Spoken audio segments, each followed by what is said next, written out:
chaotically feels like Lana grappling with her legacy, sonically borrowing from previous works, but recontextualizing those works to tell contained stories and thoughts. It's self-aware, humorous in some ways, vulnerable, hopeful, and bright compared to her previous works, which each had a different manufactured and manicured, meticulous focus to them.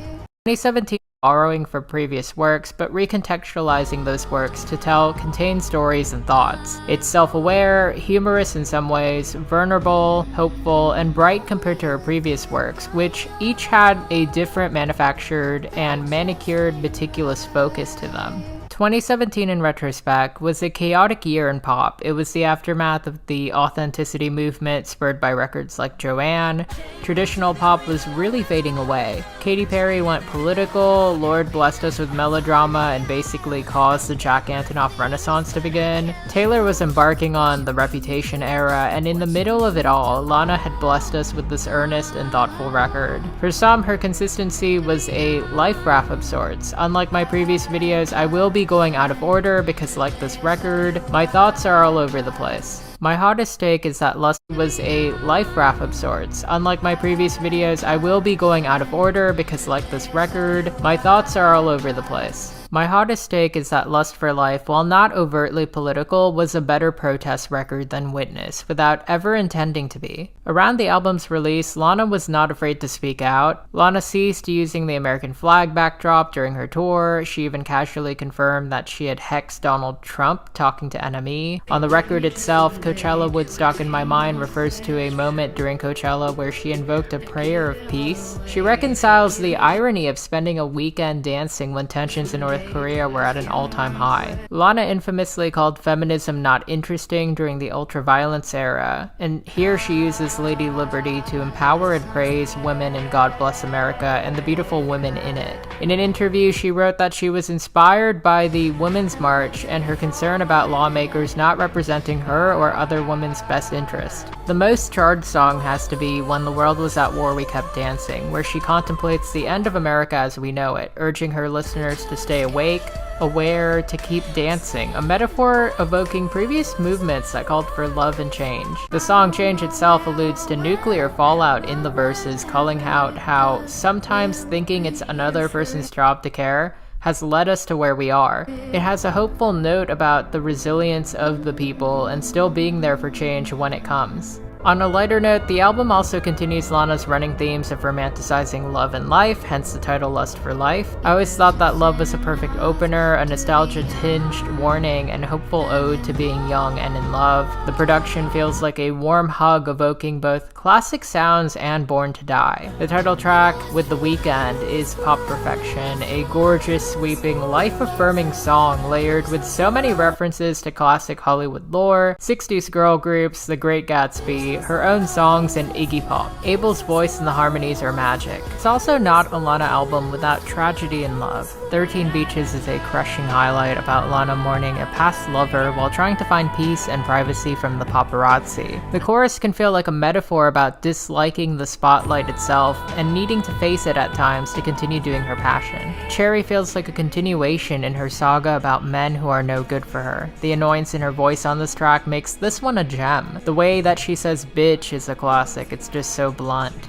White Mustang feels so Born to Die, it almost feels like a sequel to Blue Jeans. The bridge really elevates the song for me, underscoring her fears, and those whistles are beautiful. The song feels like a beginning of saying goodbye to someone who won't change. The song In My Feelings continues these themes, but from an upbeat I'm glad I left perspective, an absolutely savage track about her ex, speculated to be the rapper G-Eazy. She iconically shaded him while performing this on tour. But the most devastating for me was surprisingly Tomorrow Never Came with Sean Lennon. Whenever Lana sings about abandonment, I can't help but feel for her. The chorus is so clear, painting the picture of lovers trying to reunite, but it never working out. Sean sounds so good on the track. He adds a vocal texture that really complements Lana's voice here. It's just great stuff. Beautiful People, Beautiful Problems was one of my early favorites just because I couldn't get over the fact that Lana was doing a track with Stevie Nicks and holding her own on it. It's such a glib, humorous song in a way because it's very cheeky. It's beautiful witch pop, almost satirical, but very honest. Very gorgeous. And honestly, Summer Bummer and Groupie Love get way too much unwarranted flack. While they both feel a little tacked on, I will say that they inject the album's track listing with much needed energy. A$AP Rocky's verses on Summer Bummer and Groupie Love feel earned, while Playboi Carti's verse in Summer Bummer really just floats on the beat. I'm going to end on two of my favorite tracks. Heroin is Lana's personal favorite and the longest track on Lust for Life. It is this epic story about the dangers of fame and the literal drug in question, and it has one of her best bridges of all time. I'm not going to speculate on her personal motivations for making the song, but you can really feel the emotion in the track. However, it's really Get Free that ties back to my original point. It is perhaps one of my favorite closing tracks on a record of all time. The lyrics for Amy and for Whitney never not make me cry, even if you can't hear it on the studio version. It's just an earworm with such a beautiful message about trusting yourself and finding freedom. Finding freedom away from what others want for you and just pursuing the happiness you want for yourself. You can feel how light Lana feels letting go as she sings out of the black into the blue. The black representing negative thinking, and the blue symbolizing the ocean, the sky, somewhere new, somewhere unexplored. When she sings, "Finally, I'm crossing the threshold," she's citing the seminal hero's journey by Joseph Campbell, but also calls back to the opening lines of Born to Die. Feet don't fail me now, take me to the finish line. Get Free is her saying that she has crossed that finish line. She is ready to move on. Lust for Life as an era and an album feels like crossing that finish line. Lust for Life may not be perfect, but it is a solid 8.7 out of 10 for me. A worthy addition to her canon as a musician and the prelude to what many consider to be her magnum opus. Water.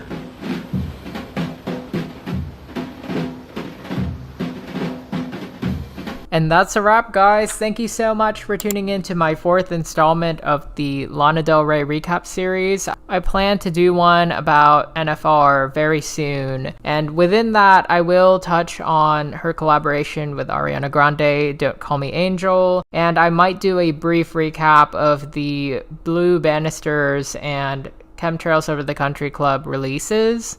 I'm not sure I'm going to do a re-recording of those videos because most of my thoughts pretty much have stayed the same over the last 2 years, but if you guys want me to do it, I will do it after Ocean Boulevard has dropped.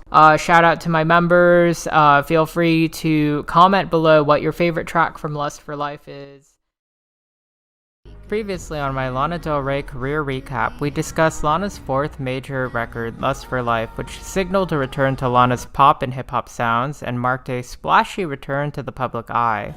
Chronologically, we left off on the release of Lust for Life and her 2018 LA to the Moon tour. Lust for Life was definitely a success for Lana, not just commercially but critically as well. She was nominated for the Best Pop Vocal Album Award, her second after Paradise. At the 60th Grammy Awards in 2018, Lana teased that she was working on her follow-up record. She even teased a track titled Bartender, though she wasn't quite sure if it was going to make the track list. The idea of potential new music happening so quickly after Lust for Life had dropped, and the tour just starting, was a testament to Lana's prolific nature as an artist. At the time, it'd been assumed that she would continue working with Noel's and previous collaborators. The resulting 6th studio album, 5th released under Interscope Norman Fucking Rockwell, would release just a year later on August 30th, 2019. It marked a very clear turning point in Lana's career. Many, from former detractors to longtime fans to casual music listeners, would consider NFR to be Lana Del Rey's magnum opus, an undeniably beloved collection of soft rock ballads, psychedelic rock anthems, and love songs. We're going to discuss the mysterious lead up to the record, its glowing reception, and then break down each song.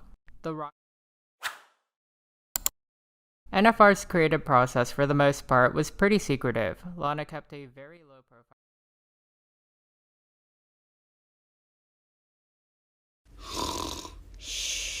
Yeah, sure. Hey babe, so I've been thinking. Yeah, what's up? Okay, here you go. Thank you.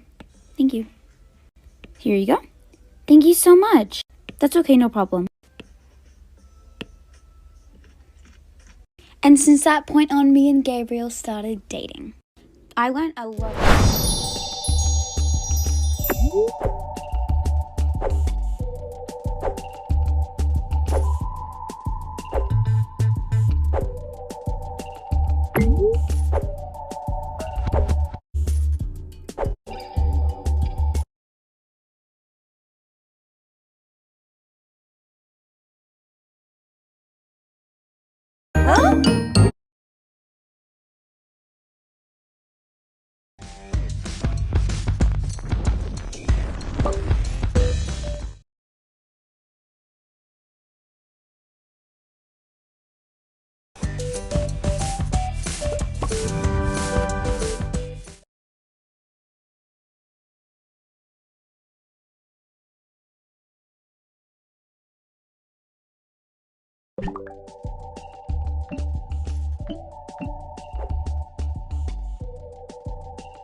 You